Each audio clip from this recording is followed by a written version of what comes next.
ఇచ్చినటువంటి శాపం ఏంది అంటే, ఎవరైతే అందమైన అమ్మాయిలుంటారో వాళ్లకు కుటుంబ సౌఖ్యం ఉండదు అని ఆయన ఇచ్చినటువంటి శాపం. అందుకని నువ్వు తీసుకో, ఎవరైతే అందంగా ఉన్న అమ్మాయిలుంటారో వాళ్ళ జీవితంలో భర్త అనేవాడు ఉండడు. రెండోది నువ్వు గమనించినట్లు ఎవరైతే ఆల్మోస్ట్ ఆల్ అందగత్తెలున్నారో వాళ్ళందరూ చూస్తే ఏజ్ గ్యాప్ ఉన్నటువంటి వాళ్ళని పెళ్లి చేసుకోవడమో లేదా సెకండ్ మ్యారేజ్‌గా వెళ్ళడమో జరిగింది. అందంగా ఉండడం తప్పైపోయిందా సార్ ఇప్పుడు? Take any top heroine. Definitely Sridevi గారు, సుస్మితా సేన్ గారు పేర్లు చెప్పదలుచుకోలే. ఇప్పుడు లేటెస్ట్ హీరోయిన్ కూడా ఇవాళనే ఒక సినిమా రిలీజ్ అయింది. సో ఆమె కూడా. సో ప్రతి ఒక్కళ్ళు ఏజ్ వాళ్ళకంటే ఎక్కువగా ఉండే వాళ్ళని పెళ్లి చేసుకుంటారు. ఎందుకంటే ఎక్కువగా ఏజ్ లో పెద్దవాడైన వాడు తన భార్యను కూతురును చూసుకుంటాడు ప్రేమగా. అందుకని తెలివిగల అమ్మాయి ఏం చేస్తుంది అంటే అలా దగ్గర పోతుంది. ఎవరైతే తెలివి లేని మూర్ఖపురాలు ఉంటుందో ఆ అమ్మాయి ఏం చేస్తుంది అంటే నాకు మంచి అందమైనటువంటి వాడు కావాలి అనుకుంటే మనకు ఆల్రెడీ దుకాణం పెట్టడానికి ఇంకా 7 మంది అమ్మాయిలు రెడీగా ఉంటారు. సో తన్నుకొని వచ్చి వీళ్ళిద్దరు విడిపోతారు. అయితే ఇప్పుడు అందమైన అమ్మాయి అందంగా ఉన్న హస్బెండ్ చేసుకోవద్దంటున్నారా? నేను అనేది ఆల్రెడీ ఖాళీగా లేడు కదా అని చెప్తున్నా. ఓకే, నేను అనే పాయింట్ ఏంటంటే ఇక్కడ ఇంకోలాగా చెప్పొచ్చు, అందానికి ఇంపార్టెన్స్ ఇవ్వకుండా మనసుకు నచ్చిన అది ఎవడిస్తాడు. ఇప్పుడు పైసలుగా మగోనికి చూడమ్మా, మగోనికి అందం కావాలి, ఆడదానికి డబ్బు కావాలి. అట్లా ఏం లేదు సార్, ఉంటారు అమ్మాయిల్లో అబ్బాయిల్లో మనసు చూసి ప్రేమించే వాళ్ళు కూడా ఉంటారు. సో ఇక్కడ నువ్వేం చేస్తున్నావు అంటే ఇక్కడ మనకు మనకు సెట్ అవుతారా, మనం కంఫర్ట్ ఫీల్ అవుతామా అనే వాళ్ళు అమ్మాయిలు అబ్బాయిలు కూడా ఉంటారు. ఎప్పుడే గానీ ఆడవాళ్ళ జాతకంలో ఉన్న దోషాన్ని బట్టి నాకున్న అవగాహనను బట్టి ఏంటంటే ఎప్పుడే గానీ ఆడవాళ్ళు ఫస్ట్ అటెంప్ట్ లో సక్సెస్ కారు. అంటే ఇప్పుడు పెళ్లి చేసుకోవాలి, ఇప్పుడు నువ్వు డైలాగులు చెప్పినావు, ఈ డైలాగులు ఫస్ట్ అటెంప్ట్ పనికిరావు. అర్థమైందా? డెఫినెట్లీ అవ్వదు. నన్ను చెప్తా తల్లి, పొద్దుగా లేస్తే చూసి ఇవన్నీ కలర్ వేసిన తల్లి. నువ్వు ఆయన కొంపదీసి నల్లెంటికలు అనుకునేవు. లేదు సార్, నేను ఇందాక వచ్చినప్పుడే అడిగాను మొత్తం. సో ఇక్కడ విషయం ఏంటంటే తల్లి, ఫస్ట్ అటెంప్ట్ లో ఏ అమ్మాయి సక్సెస్ కాదు. ఎందుకంటే అమ్మాయి గొప్పతనం ఏంటంటే, కలియుగంలో అమ్మాయి గొప్పతనం ఏంటంటే ఇంద్రుడిచ్చిన శాపం వల్ల గంజాయి మొక్కను పెట్టి 100 తులసి మొక్కలు పెట్టి ఒక గంజాయి మొక్కను పెడితే ఈ అమ్మాయి 100 తులసి మొక్కలను చేయితో చింపుకుంటూ వెళ్ళిపోయి గంజాయి మొక్కను అట్లా లేపుతుంది, పైకి లేపి నెత్తిన పెట్టుకుని వస్తుంది. అమ్మాయిలు రెడ్ ఫ్లాగ్స్ ని తీసుకుంటారు. దొంగనా కొడుకులను, నాట్ రెడ్ ఫ్లాగ్స్, దొంగనా కొడుకులను. సో నేను ఇప్పుడు నాకు తెలిసిన ఒక క్లయింట్ ఉంది, ఆ క్లయింట్ నా దగ్గరకు వచ్చింది. నా దగ్గరకు వచ్చి గురువు గారు నేను వీని పెళ్లి చేసుకుంటా అన్నది. అంటే నేనేం చెప్పిన అంటే, అమ్మ తెలుగు రాష్ట్రాలలో లిస్టు తీస్తే, దొంగనా కొడుకుల లిస్టు తీస్తే ఆడు నెంబర్ 1 ఉంటాడు అని చేసుకోకు అని చెప్పిన. వాడిని చేసుకోకు అని చెప్పిన. ఇది జాతకం గురించి కాదు తల్లి, ఇది నేను జాతకాలు చూసి చెప్తాను. అమ్మాయి నా దగ్గరికి జాతకం చూడడానికి వస్తే నేను చెప్పి ఆ అమ్మాయికి దండం పెట్టి, తల్లి జాతకం పక్కకు పెట్టు, ఆడు దొంగనా కొడుకు, వాడిని పెళ్లి చేసుకోకు అని చెప్పిన. వాడు అదేదో సినిమాలో నాకు ఆ కూల్ డ్రింకే కావాలి అనే టైప్లో వాడినే చేసుకుంది. వాడు ఏం చేసిండు, వేణుస్వామి మాట కూడా తప్పయ్యేటట్టుగా ఈ అమ్మాయికి పరిచయమైన 15 రోజులకు ఒక 20 లక్షల కారు గిఫ్ట్ ఇచ్చిండు. ఇది వేణుస్వామిని కాదు, వెంకటేశ్వర స్వామి కూడా పక్కకు పోమన్నది. ఎందుకంటే ఆ కారు గిఫ్ట్ ఇవ్వగానే వీడికి 100 కోటీశ్వరుడు అనుకున్నది. అయిపోయింది, పెళ్లి చేసుకుంది. వాడేం చేసిండు, 6 నెలల తర్వాత ఈ అమ్మాయిని పెళ్లి చేసుకుండు. ఈ అమ్మాయి పేరు మీద 2 కోట్ల రూపాయలు అప్పు తీసుకున్నాడు, ఈ పిల్ల పేరు మీదనే అప్పు తీసుకున్నాడు. ఈ పిల్ల ఇల్లు ముంచిండు, ఈ పిల్ల పైసలు ముంచిండు. అమ్మాయి సెలబ్రిటీనే కదా, అన్ని బిస్కెట్ చేసినాక ఈ అమ్మాయి అయ్యో హలో లక్ష్మణ అని కూర్చుంది. అమ్మాయి సెలబ్రిటీనే కదా నాకు. అయిపోయినాక ఇంకా డివోర్స్ కూడా కాలే, ఆడు ఇంకో సెలబ్రిటీతో దుకాణం పెట్టిండు. నేను అనే పాయింట్ ఏంటంటే, ఇక్కడ మంచి చెడు అనేది యు కాంట్ డిసైడ్. నువ్వు ఒక వ్యక్తి మంచోడా చెడ్డోడా అనేది నువ్వు డిసైడ్ చెయ్యలేవు. సో నేను అనేది జాతకాల పరంగా వీ కెన్ డిసైడ్. జాతకాలు చూసి వీళ్ళిద్దరు కలిసినాయా కలవలేదా, వీళ్ళు విడిపోతారా, జాతకాలు చూసిన తర్వాత కూడా గొడవపడి విడిపోతున్నారు. నువ్వు అనుకుంటున్నావు జాతకాలు చూసిరు అని యూ కాంట్ డిసైడ్. గణాలు చూసి గణాలు అనేది తప్పు. ఎందుకంటే 8 ఈక్వేషన్స్ లా ఒక్క ఈక్వేషన్ గణాలు, ఇంకా 7 ఈక్వేషన్స్ ఉన్నాయి. సో నువ్వు గణాలు అనే మాట తప్పు, అసలు జాతకాలే కాదు అది. గణాలు అనేది జాతకమే కాదు, జాతకాలు చూసి అనకు దానికి. ఇక కొంతమంది మేధావులు పేర్లు మార్చి పెళ్లి చేస్తారు, నీకు తెలుసు అనుకుంటా. అమ్మాయి పేరు మార్చేస్తారు అమ్మాయి. మరి ఇప్పుడు నేను రేవంత్ రెడ్డి అని పెట్టి కూడా సీఎం అవుతానా? సో నేను అనేది ఇది ఇట్లా పంతులకు చేతగాక, జ్యోతిష్యులకు చేతగాక, అంటే టైం స్పెండ్ చేయలేక జనాలు ఇక జనాలు ఏమంటారు, జాతకాలు చూసుకొని పెళ్లి చేసుకున్నాక డివోర్స్ ఎందుకు అయినాయా అంటే, అరే నువ్వు జాతకం కరెక్ట్గా చూసుకోరయ్యా. గణాలు ఒకటే కాదు, యోని ఉంటుంది, వర్ణ దోషం ఉంటుంది, యోని దోషం ఉంటుంది, ఏకనాడి దోషం ఉంటుంది, షష్టాష్టక దోషాలు ఉంటాయి, చాలా ఉన్నాయి సార్. సో 8 రకాల దోషాలు సో ఉంటాయి. అందరికి వేణుస్వామి గారు అవైలబుల్ గా ఉండరు కదా, మరి మీరు అన్నట్టు పూజారులు గణాలు చూసి ఏవో అందుకనే తూతూ నేను మంత్రంగా అప్పుడు చేసేస్తుంటారు నువ్వు కదా. అడగాలి కదా. ఇప్పుడు నా దగ్గరికి, ఇప్పుడు ఉదాహరణ, నా దగ్గరికి ఒక అమ్మాయి వచ్చింది. ఆ అమ్మాయి వచ్చి అబ్బాయి జాతకాన్ని చూపించి, స్వామి మా ఊర్లో నేను పంతులకు చూపించుకున్నా, ఈ జాతకం చాలా బాగుంది అన్నాడు మా పంతులు అనగా, నేనేమంటున్నా అంటే, ఇవాళ రేపు మీకు ChatGPT వచ్చింది, మీరు అడగండి ChatGPTని. 7వ స్థానములో, లగ్నాత్ 7వ స్థానములో ఏ గ్రహం ఉంటే పెళ్లికి వనికిరాడు, పిల్లగాడైనా సరే పిల్ల అయినా సరే అని మీరే అడగండి రాబాయ్. చాట్‌జీపీటీలో జాతకాలు చెప్పించేసుకోవచ్చు మనకి మనమే. చెప్పుకోవచ్చు, బేసిక్ బేసిక్ థింగ్స్. నేనేమంటా, ఇదే ప్రశ్న పంతులుగా అన్నాడు, వాడు ఆన్సర్ చెప్పాలి నీకు కరెక్ట్ గా చాట్‌జీపీటీ చెప్పిన ఆన్సర్ చెప్పాలి. ఎస్ అప్పుడు నమ్ము. ఎస్ అప్పుడు నమ్ము. మంచి పాయింట్ చెప్పారు. నేనేమంటున్నా అంటే, నాన్న వేణుస్వామి కూడా లపూడ్గాడు బై నమ్మకు. వేణుస్వామి గురించి టీవీ ఛానల్ వచ్చినాయే నమ్ము, లంగా దొంగ లఫంగా, రైట్ ఒప్పుకుంటా, నమ్మకు. ఫస్ట్ ChatGPT ఓపెన్ చేయి. ChatGPT ఓపెన్ చేసి 7వ స్థానంలో కేతు ఉన్నాడు, మరి ఏంది పరిస్థితి? ఇప్పుడు వైదవ్యం అంటాం. ఒక అమ్మాయికి పెళ్లి చేసుకున్నాక భర్త చనిపోతాడు, అట్లనే ఒక అబ్బాయికి పెళ్లి అయినాక భార్య చనిపోతుంది. అది ChatGPT చెప్తుంది నీకు, నువ్వు అడుగుతా చెప్తుంది. నువ్వు 7వ స్థానంలో ఉంటే పంతులు గాడి చెప్పలే నీకు, నువ్వు చక్కగా తీసుకుపోయాను ముందర పెట్టి, ఆ 7వ స్థానంలోకి కేతు ఉన్నాడు, ఎట్లా చేసుకోవాలి పంతులు అని అడగంగానే చెల్ల చెమటలు వస్తాయి పంతులకు, ఎందుకంటే సబ్జెక్ట్ పంతులు తెలియదు కాబట్టి, నాకు తెలియదు తల్లి అంటాడు. ప్రతి ఒక్కళ్ళ వేణుస్వామి గారిని అప్రోచ్ కాలేరు కాబట్టి ChatGPT బేసిక్ గా వాడమంటున్నాను. చెప్తుంది నేను ChatGPT అడగండి. నేను అనేది ఏంటంటే, ChatGPT మనుషుల కంటే ChatGPT గొప్పది కాదు. త్వరలో ChatGPT అంతమవుతుంది, AI కూడా అంతమవుతుంది. AI అనేది మనుషులకు పోటీ రాదు జాతకరీత్యా. ఏంటి సార్ ఫ్యూచర్ అంతా AI అంటున్నారు? AI ఆర్టిఫిషియల్ ఇంటెలిజెన్స్ ఫ్యూచర్ అంతా అంటున్నారు. వేణుస్వామి చెప్పిండు, అండర్లైన్ రాసుకోండి. ఏమని? AI పోతుంది. ఎప్పుడు, ఎన్ని ఇయర్స్ కి పోతుంది? 2032 వరకు AI మీద జనాలకు ఇంట్రెస్ట్ పోతుంది. తర్వాత మళ్ళీ ఏమైంది, మనుగడ ఏమైంది? AI ఉండదు. AI నంబర్, కంప్యూటర్ సిస్టమ్ ఇవే నడుస్తాయి, కానీ AI అనేది పెద్ద పీక్ పడగొట్టేది ఏం కాదు. అంటే మనిషి నాలెడ్జ్ ముందర AI నథింగ్. అంతే అంటారు. ఎందుకమ్మా 2+2 4 అని చెప్పడానికి AI ఎందుకు? మనిషి లేడా?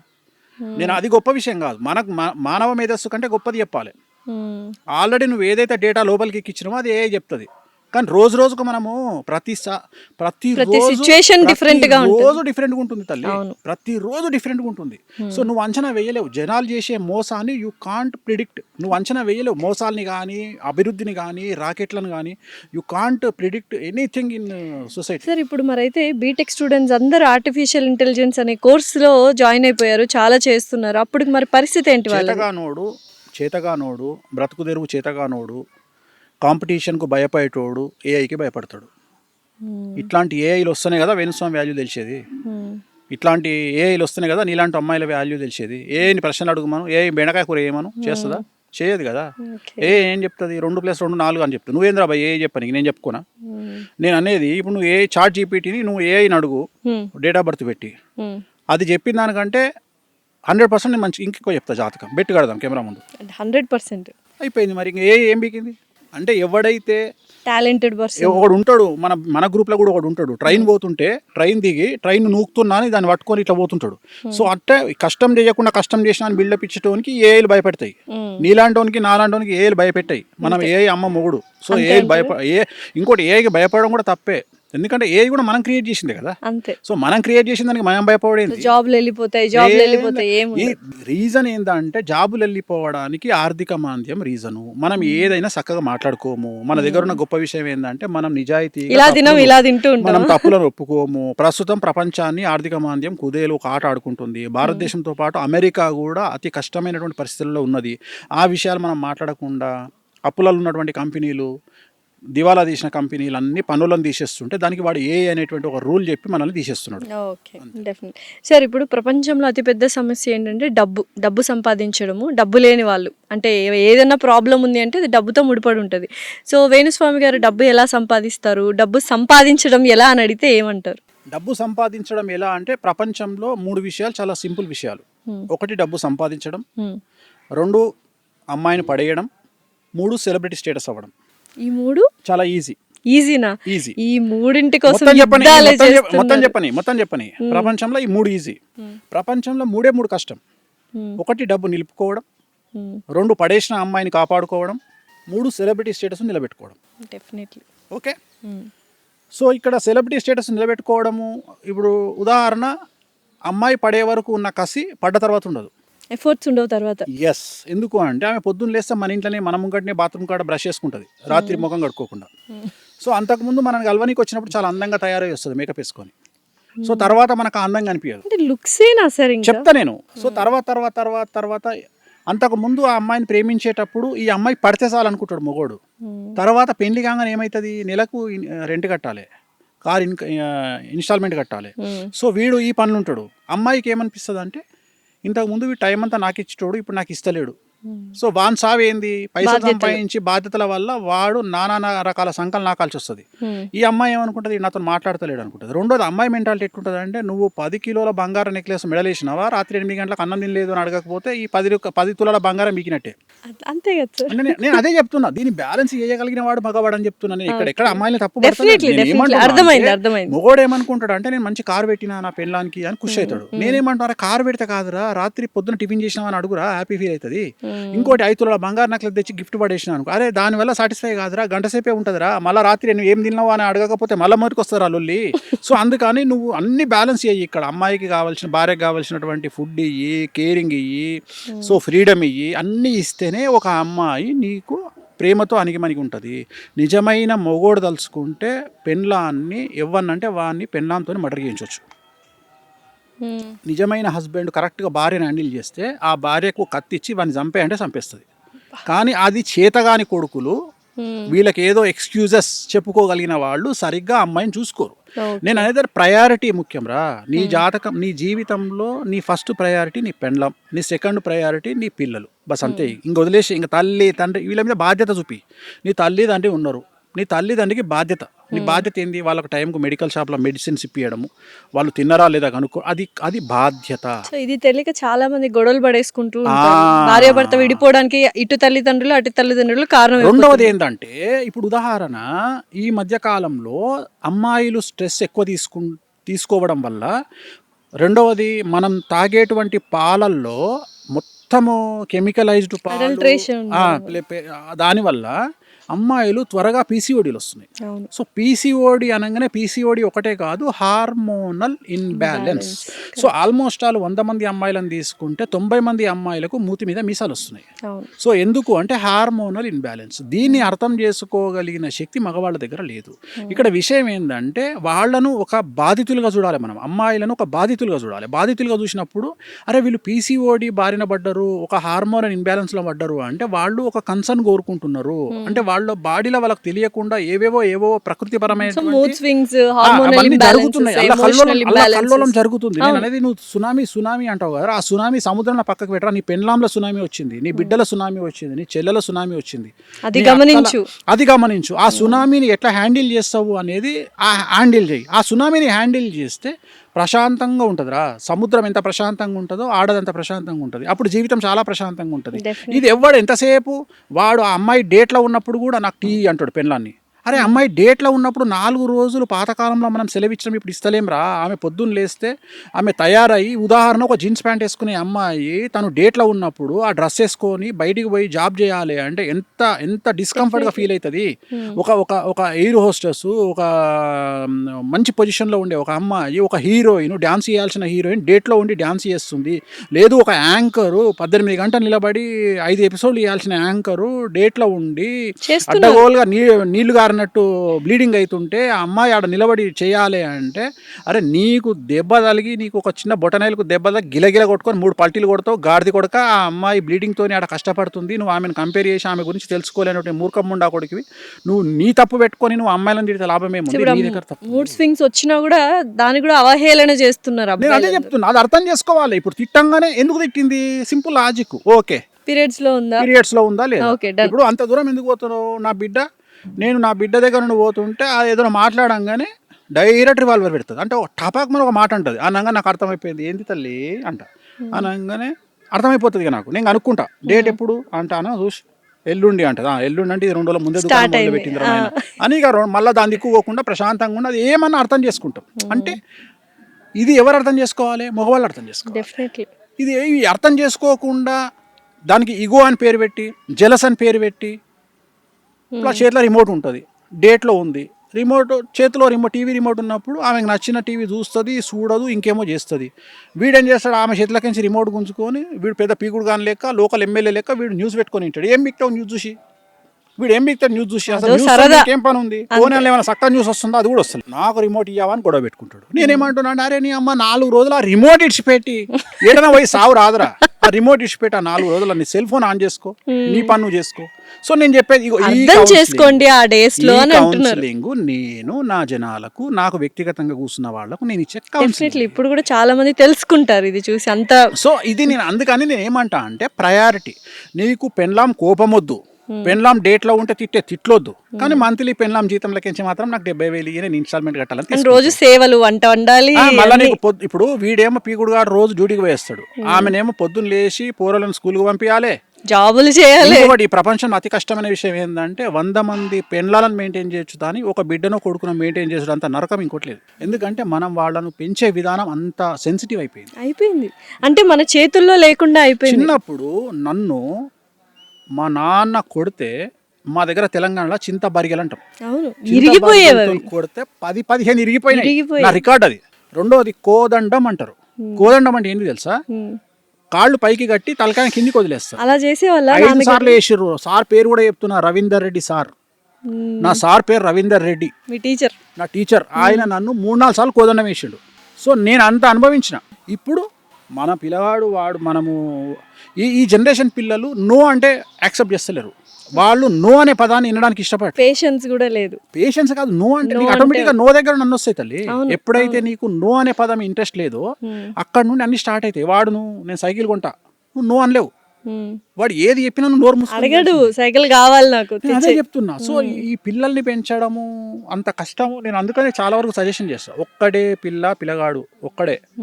పిల్ల పుట్టిందా, మీ అంత అదృష్టవంతులు లేరు. ఎందుకంటే కొడుకులు పుడితే వాడు ఏం చదువుతాడో, ఏం చేస్తాడో, వాడు ఏం అలవాట్లకు అవుతాడో, వాడు ఏ పోక్సోలు ఇరుకుతాడో, వాడు ఇప్పుడు నువ్వు చెప్పినట్టు ఏ డ్రెస్సులు బాగాలేకపోతే ఏ అమ్మాయిని గెలుపుతాడో, ఎటు పోతాడో, పెంట అయ్యి మళ్ళీ వాడు ఏ జైల్లో పడతాడో, ఈ మళ్ళీ ఉన్న కుటుంబానికి చెడ్డ పేరు తెస్తాడు. ఇవన్నీ అదే అమ్మాయి అనుకో, పద్ధతిగా అందంగా పెంచినాం అనుకో, ఎవడో వాడు రాజు వచ్చి పెళ్లి చేసుకొని పోతాడు.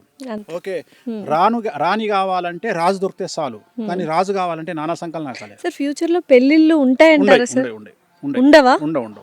మరి ఏంటి సార్, ఇంకా అన్ని లివ్ ఇన్ రిలేషన్షిప్లే అంటారు? అప్పుడు జాతకాలు, జ్యోతిష్యులు వీళ్ళందరూ పని ఉండదు, చాలా కష్టపడాల్సి వస్తుంది జ్యోతిష్కులు. అయితే ఫ్యూచర్ లో చాలా కష్టపడాలా మీరు? సార్ జ్యోతిష్యం ఒకటే కాదుగా, వేణుస్వామి గారికి ఉన్నవి చాలా వ్యాపారాలు ఉన్నాయి. అంటే మన ఇంతమందికి చెప్పే నేను అనేది ఏంటంటే, ఇప్పుడు ఏదో ఒకటి అప్లికేషన్, ఇప్పుడు జ్యోతిష్యం రేపు పొద్దున ఇప్పుడు నువ్వు అన్నావు ఏఐ వచ్చింది ఆగిపోయింది, నేను అట్లా ఇంతమందికి చెప్పే నేను తప్పెందుకు చేస్తా? నేను ఇప్పుడు ఒక ఎలక కానీ పాము కానీ 10 పొక్కలు చేసుకుంటుందంట. ఒక పొక్కలు కట్టే పెట్టంగా ఇంకో పొక్కలు బయటకు వెళ్ళిపోతుంది. అట్లనే నేను కూడా ఒక ఇన్కమ్ ఆగిపోతే ఇంకో ఇన్కమ్ రెడీగా చేసుకుంటా. అట్లా నేను ఎప్పుడు 5-6 ఇన్కమ్ల మీద బతుకుతా. ఎందుకంటే ఏ ఇన్కమ్ అన్నా ఏ క్షణమైనా అయిపోవచ్చు. నేను అట్లాంటి మెంటాలిటీ. అంటే ఉదాహరణ, నేను ఎంత ప్రిపేర్ అయి ఉంటా అంటే, మొత్తం భారతదేశంలో ఈ రాబోయే 2-3 సంవత్సరాలలో ఇంటర్నెట్ ఆగిపోతుంది అని చెప్పిన ఏకైక వ్యక్తి వేణుస్వామి. ఇప్పుడు కూడా చెప్తున్నా, ఇంటర్నెట్ ఆగిపోయిందంటే మన పరిస్థితి ఏంది? బ్యాంకుకు పోయినావు, బ్యాంకులు పనిచేయవు. ఎప్పుడు ఆగిపోతుంది? ఎప్పుడన్నా ఆగిపోవచ్చు. గురువు అధిచారంలో ఉన్నాడు, ఎప్పుడన్నా ఆగిపోవచ్చు. రేపే ఆగిపోవచ్చు, ఇవాళనే ఆగిపోవచ్చు. నువ్వు అబ్జర్వ్ చేస్తే గత 4 నెలల నుండి మన మొబైల్ ఫోన్స్ సరిగా పనిచేయట్లేదు. గత 4 నెలల నుండి మన ఇంటర్నెట్ మొబైల్ నెట్వర్క్ సరిగా పనిచేయట్లేదు. ఒకవేళ మీరు అబ్జర్వ్ చేసి ఉంటే ఫ్రీక్వెంట్గా ఈ సంవత్సరం జనవరి నుండి మనకు రెగ్యులర్గా ఎప్పుడైతే యుద్ధం స్టార్ట్ అయిందో అప్పటి నుండి మన మొబైల్ నెట్వర్క్లో ఇష్యూస్ స్టార్ట్ అయినాయి, మీరు అబ్జర్వ్ చేసి ఉంటే. సో ఇది ఎప్పుడన్నా జరగవచ్చు. మొబైల్ నెట్వర్క్ ఆగిపోయి ఇంటర్నెట్ ఆగిపోయింది అంటే, నువ్వు షాపుకు పోయి పప్పు అడిగితే వాడు పైసలే అడుగుతాడు. నువ్వు పైసలు లేవు, మొబైల్ ఫోన్ తీసి ఇట్లా GPA అన్నావు అనుకో, నీ ఫోన్ తీసి ఆడ పడేస్తాడు. 17 Pro Max పో అంటాడు ఇంటికి. సో డబ్బులు పెట్టుకోవాలి. సో అందుకని నికరంగా డబ్బులు పెట్టుకోండి. పదే చెప్తున్నా, ఆయిల్ రేట్ పెరుగుతుంది, ఆయిల్ 400 అవుతుంది, పాల రేట్ పెరుగుతుంది 200 అవుతుంది, బియ్యం రేట్ పెరుగుతుంది 200 అవుతుంది. రాబోయే కాలంలో గ్యాస్ దొరకదు, పెట్రోల్ దొరకదు, నూనె దొరకదు, డీజిల్ దొరకదు. అన్నిటికంటే ముఖ్యం లిక్విడ్ క్యాష్ దగ్గర పెట్టుకోవాలి. సో ఎన్ని రోజులు నెట్వర్క్ బంద్ అయిపోతుంది చెప్పలేము, అది నేను కాదు కదా బంద్ చేసేది. సో కేతు బంద్ చేస్తాడు కాబట్టి ఎన్ని రోజుల్లో బంద్ కావచ్చు. 1 రోజు బంద్ కావచ్చు, 5 రోజులు బంద్ 2 రోజులకు. ఇంకొకటి, ఇది ఎందుకు డిస్కషన్ చేస్తున్నా అంటే, ఇప్పుడు ఒకవేళ 1 వీక్ బంద్ అయింది అనుకో, ఆల్మోస్ట్ ఆల్ ఇండియాలో ఉన్న పిల్లలలో 10-15% పిచ్చోళ్ళు అవుతారు. ఎందుకు తెలుసా? మొబైల్ ఫోన్ ఇవ్వకపోతే ఎవ్వడు ముద్ద నోట్లో దిగుతలేదు. అవును. ఫస్ట్ మన చేతిలో రపకమని ఫోన్ పెట్టాలి, నోట్లో ముద్ద సపకోని నోట్లో పెట్టాలి. వాడి ఈ ఫోను మనం ఇవ్వకపోతే ఇసిరి కొడితే గంపంలో అవుతుంది, పడుతుంది పోయి. ఒకవేళ మన కర్మ ఏంటంటే నెట్వర్క్ లేకపోయినా వాడు ఇసిరి కొడతాడు. వాడికి తెలియదు ఇది నెట్వర్క్ అని. ఇప్పుడు మనకంటే నెట్వర్క్ లేదు అనే జ్ఞానం, ఇంగిత జ్ఞానం ఉంది, వాడికి తెలియదు ఆ విషయం. వాడికి ఫోన్ ఇట్లా కొట్టగానే రాకపోతే ఇసిరి కొడతాడు వాడు ఫోను. సో నేను అనేది ఏంటంటే, ఒకవేళ మనకు మొబైల్ ఇంటర్నెట్ పోయి ఫోన్లు పనిచేయకపోతే మన పిల్లల పరిస్థితి ఏంది, తల్లుల పరిస్థితి ఏంది, తిండి ఎవడు పెట్టాలి వీళ్ళకు. సో ఇంత ఆలోచిస్తాను నేను, అంటే ఇంత దూరం ఆలోచిస్తాను నేను ప్రతిదీ అంత నా చుట్టూ ఉండే వాళ్ళని ఎప్పుడు నేను కాషన్ చేస్తుంటాను, జాగ్రత్తగా ఉండండి, ముందు చూపు ఎక్కువ చెప్తుంటా. నేను వేణుస్వామి చెప్పింది 5 ఏళ్ల తర్వాత జరిగేవి ఉంటాయి. చాలా 5 ఏళ్ల తర్వాత ఏం జరుగుతుందో చెప్తారా మాకు? ఇంపార్టెంట్ థింగ్స్ ఇవి జరుగుతాయి. ఇంపార్టెంట్ థింగ్స్ ఏమవుతుంది అంటే, బంగారం రేటు 5 లక్షలు అవుతుంది, 5 లక్షలు అయిపోతుందా? వెండి 6 లక్షలు అవుతుంది. బంగారం కంటే వెండి ఎక్కువైపోతుంది, వెండి పెరుగుతుంది, 6 లక్షలు అవుతుంది. తర్వాత బియ్యము 200 అవుతుంది, పాలు 200 అవుతుంది, పెట్రోలు డీజిలు ఆల్మోస్ట్ ఆల్ దొరకకపోవచ్చు. సో ఎలక్ట్రిక్ వెహికల్స్ మీద ఆధారపడాల్సి వస్తుంది. తర్వాత చాలా విచిత్రమైనటువంటి మాట, ఇవాళ మతం గురించి మాట్లాడే జనాలు నెత్తిన పెట్టుకుంటున్న సమాజం 2-3 ఏళ్ల తర్వాత మతం గురించి మాట్లాడితే దొంగలను చూస్తారు. సో అప్పుడు మతాన్ని గురించి కాకుండా మనకు తిండి ఎవడు పెడతాడని ఆలోచిస్తాం. మన భారతదేశం నడిచేదే జాతీయ నేను చెప్పే పాయింట్ నీకు అర్థం కాలే. మతాన్ని పక్కన పెట్టేది 2 అంశాలు, ఒకటి ఆకలి, 2 ప్రాణాపాయం. సో అక్కడ పనిచేయవు మతం. అంటే ఉదాహరణ, నువ్వు ఆపత్కాలంలో ఉన్నావు, నీ ప్రాణం పోతుంది, నిన్ను ఆదుకోవడానికి వాడు వచ్చిండు, అవసరం కరెక్ట్. అట్లనే నీకు ఆకలి అవుతుంది, నీకు అన్నం లేదు, నీకు ఎవడో కూడా వచ్చి అన్నం పెడుతుండు, అప్పుడు మతం పనిచేయదు. ఆ స్టేజ్కి భారతదేశం వస్తుంది.